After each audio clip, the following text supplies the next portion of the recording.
morning, everybody, and welcome to day 3 of the extravaganza. If you're following along live, it is Wednesday, July 13th. And if you're watching this after July 13th, welcome and hello. I'm sharing a lot of new stuff this week. You can find out more over at allegrastein.com/extravaganza. The link is below. And that'll give you all the ways to connect and find out more about what I'm up to and what this week is all about. Yesterday we talked about communication with other people and how that can be handled more easily when you have a better understanding of the fact that we are all walking around with our own thought stories about how our world works. And today I just wanted to give you a really quick sense of how much you are actually thinking without realizing it. I've connected with some new people in the past few days, and if there's one thing that I am noticing, it's that people are thinking a ton.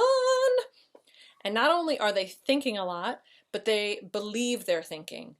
And all of the chatter and the cloud of thoughts that's kind of just keeping them from finding that centered place is off the charts. So I wanted to quickly give you an idea of what kinds of things you might be thinking about. And the blog post today kind of outlines, well, I'll share that link too.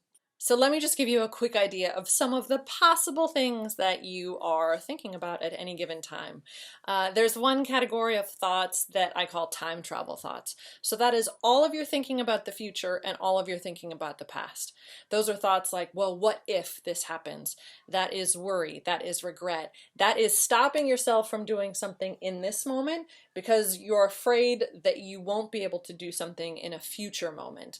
This comes up a lot if you have a business idea, or not even a business, but just an idea that you want to bring to life, and you get ahead of yourself like, well, what if I can't do that? Or I've never been good at running, so I won't be able to run a marathon.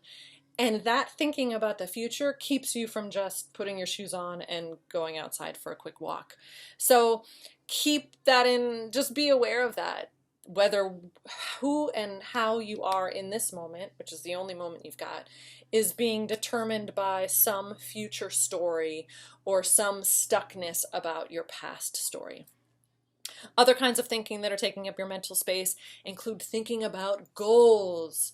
Goals are these big, beautiful things that we very much identify with as being human and living, and they're wonderful and beautiful. I love goals and projects that we want to do, right? We're alive, so we should do cool stuff. But at the same time, we can tie our present moment to thoughts about our goals. Or we can begin to believe that when we reach our goals, we will feel the thing that is actually already within you. So just be aware of how much thinking you're engaging in and paying attention to that's about things that you want to do, things that you want to create, your attachments to those things. And if, again, your thinking about all of that is keeping you from what's happening right now. We have lots of thinking about other people. We're thinking about what they're thinking. And even if they tell us what we're thinking, we have thinking about that. Like a simple example is if someone tells you they don't like what you're wearing, and they actually say, this is a thought that I have, I don't like what you're wearing. Well, then we think about that, and maybe we wonder, well, are they right? Is what I'm wearing not good? And we just take our thinking about other people very, very seriously. Or we believe that we can control what other people think. So we spend a lot of time trying to figure that out. Well, if I just do this, then that person will think this and then take action on that thought. But it never really works that way. It might feel like it does, especially with people that you're particularly close to, that somehow you can affect their thinking. I like to use the image of railroad tracks. We can really believe that our railroad tracks actually intersect, but they don't. They never intersect. They are separate and unique.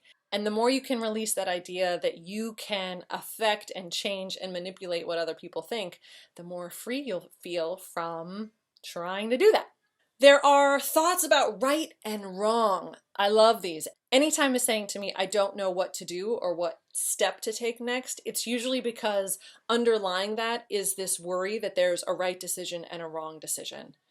And that is just a thought. It's just an idea. There is no right decision or wrong decision. There's just a path that you choose to follow, and then you see where that takes you.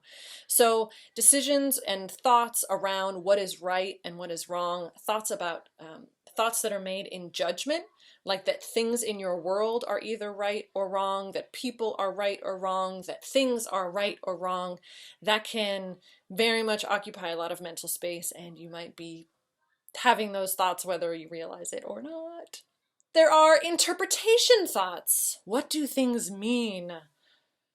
What do things mean? What did it mean that that person didn't call me? What does it mean that no one liked my picture? What does it mean that my body is doing something different? What does that mean? Let me interpret it. And that right there is a hotbed of thinking that can just take you away from that quiet, centered space where you know you are perfectly fine. And so on and so on and so on. I'm terribly curious to know what kind of thinking you do a lot, and if you've maybe been able to identify it through something that I've shared today, leave it in the comments below, or come find me over at Allegra Stein and send me off a note, or find me on Facebook and share your thoughts there, because I would love to know what's coming up for you this week. And perhaps you'll show up at my virtual office hours, which are happening every day this week from 12 to 1 Eastern. That link is also over on the extravaganza page. All right, thanks for being here, everyone. I will see you tomorrow. Tomorrow's video is all about creative thinking and what to do when you're finally able to get in that quiet space, and how to start making really cool stuff happen. Have a wonderful day, and I'll see you soon.